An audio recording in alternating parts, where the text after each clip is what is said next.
நாடு கடுமையான சூழலை எதிர்கொண்டிருக்கக்கூடிய காலகட்டத்தில்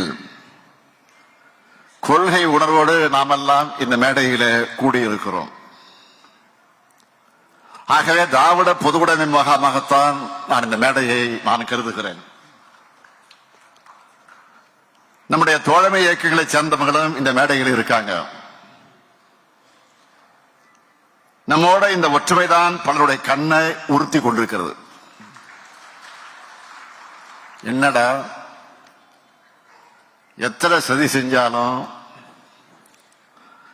எவ்வளவு குழப்பம் ஏற்படுத்தினாலும்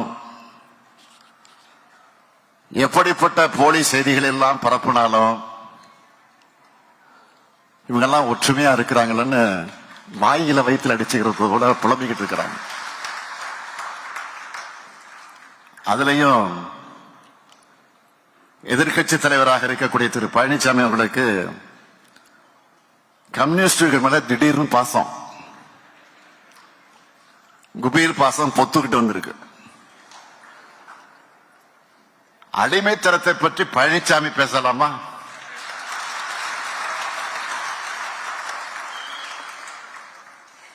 பேசுவதற்கு அவருக்கு என்ன உரிமை இருக்கு? எங்களை பொறுத்த வரைக்கும் இங்க இருக்க யாருக்கும் யாரும் அடிமை இல்லை.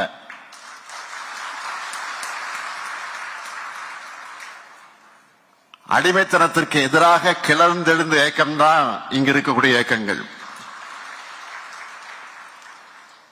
திராவிட இயக்கமும் கம்யூனிஸ்ட் இயக்கமும்